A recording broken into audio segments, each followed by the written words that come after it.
उनसे बड़ा कौन हो सकता है जी? वेद में तो कहा गया न तत्समश्चाभ्यधिकश्च दृश्यते।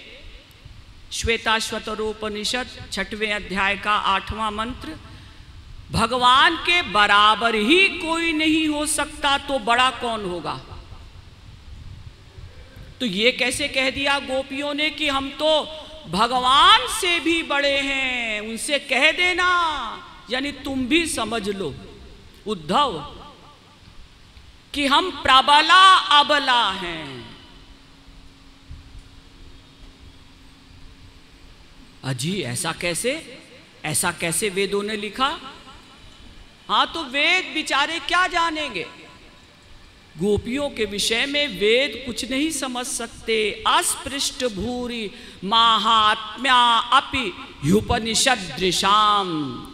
श्रीमद् भागवत में कहा गया कि ये वेद तो गोपियों के चरणों का भी स्पर्श नहीं कर सकते, वहां पहुंच ही नहीं सकते। ये वेद तो केवल भाट हैं, भाट। जैसे पुराने जमाने में राजाओं के यहाँ भाट होते थे ना, वो राजाओं की प्रशंसा करते थे, हमारे राजा इतने धनवान हैं, इतने विद्वान हैं, इतने गुणवान हैं, इतने प्रतिष्ठावान हैं, उनका इतना बड़ा राज्य है, इतने हाथी हैं, इतने घोड़े हैं, इतनी फौज है। ऐसे ही ये वेद हैं, ये भगवान के बाहर के ऐश्वर्य का निरूपण करते हैं। सबसे बड़ी परिभाषा की वेदों ने भगवान की, यतो वा इमानि भूतानि जायन्ते येन जातानि जीवन्ति यत् प्रयन्त्यभिसंविशन्ति। तैत्तिरीयोपनिषद 3री वल्ली का पहला अनुवाक। भगवान की परिभाषा बताई, जिससे संपूर्ण संसार उत्पन्न होता है, जिसमें संपूर्ण संसार स्थित है, जिसमें संपूर्ण संसार का लय हो जाएगा। यानी वो भगवान सृष्टि करता है।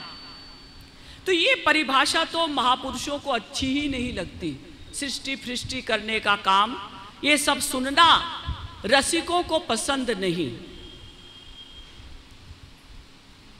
यानी वेद तो केवल बाहर का ऐश्वर्य का निरूपण करते हैं, लेकिन अंदर महल में क्या हो रहा है, महल की बात माहली ही जाने। वो अंतरंग रस तो जो महल में रहता है वो जानता है, गोपियां जानती हैं, वेद नहीं।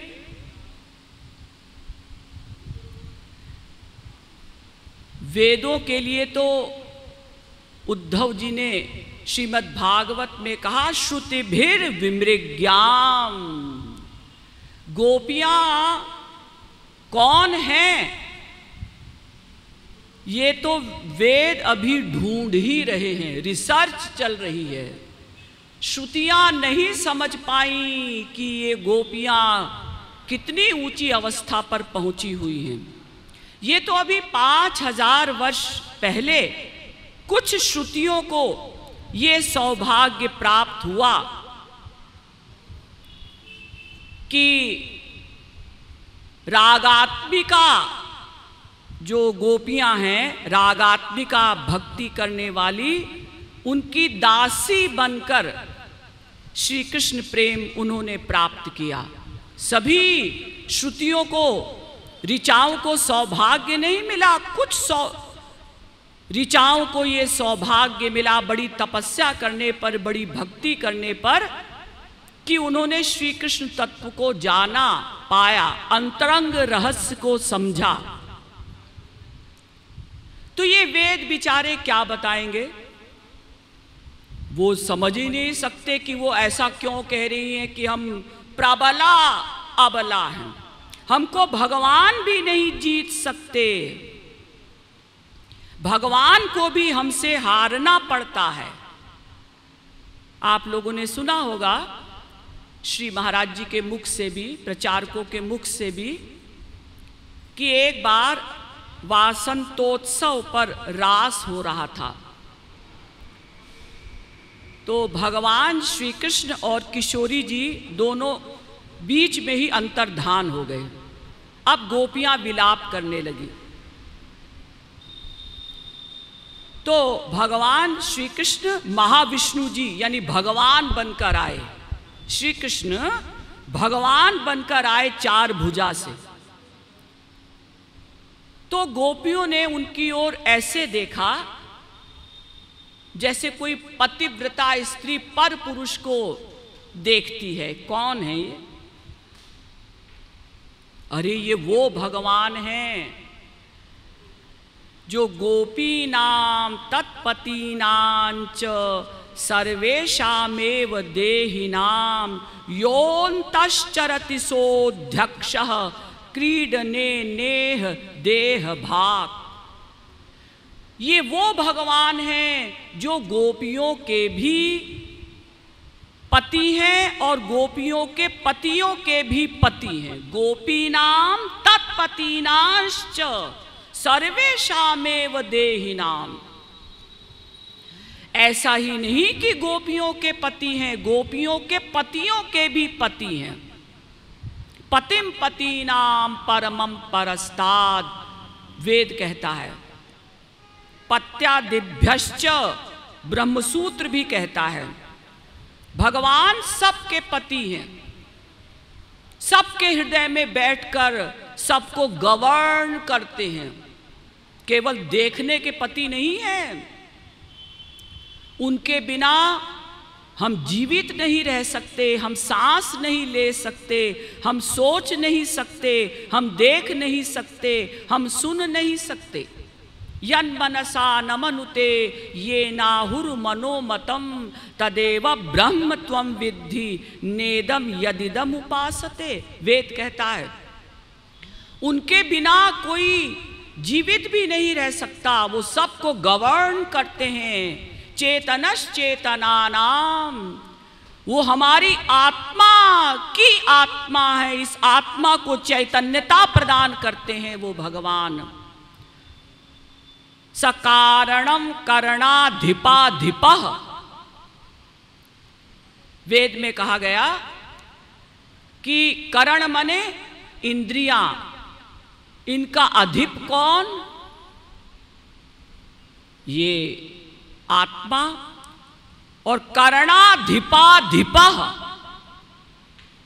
हमारी आत्मा की आत्मा, आत्मा के भी पति हैं श्री कृष्ण।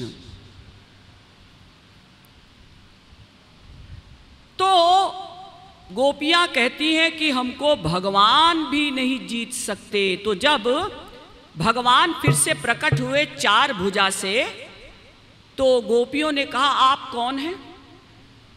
विदाउट परमिशन आप यहां क्यों आए?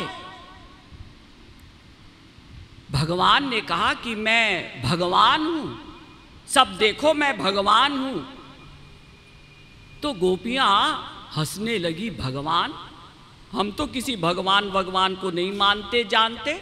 हम तो अपने श्री कृष्ण को जानते हैं। हम तो, वो हमारे प्रियतम हैं, हम तो उनसे प्यार करते हैं। तो कुछ गोपियों ने कहा कि अगर ये भगवान हैं तो भगवान तो वरदान देते हैं। हाँ, तो वरदान मांग लो। तो गोपियों ने कहा महाराज आप भगवान हैं? हाँ मैं भगवान हूं। तो आप तो वरदान देते होंगे? हाँ बिल्कुल देता हूं। तो आप हमें ये वरदान दीजिए कि हमारे श्री कृष्ण आ जाएं। वो कहीं चले गए हैं, हमसे कुछ अपराध हो गया है, तो उनको बुला दीजिए। 4 भुजा वाले भगवान यानी महाविष्णु जी की आंखों से आंसू बहने लगे और उन्होंने 2 भुजाएं उड़ा दी। हो गए। और तिरछी निगाहों से आंखों में रस भरकर देखने लगे। मुकुट जो सीधा था उसको थोड़ा टेढ़ा किया और आंखों में प्यार भरकर देखने लगे। हो गए श्री कृष्ण। तो गोपियां कहती हैं हम ऐसी प्रबला अबला हैं कि जिनको भगवान भी नहीं जीत सका, भगवान को भी हार माननी पड़ी। उद्धव तुम्हारे आने से पहले ऐसा हो चुका है, तुम तो कह देना बस खाली। यानी गोपियों का इशारा है कि तुम भी समझते जाओ कि हम कौन हैं।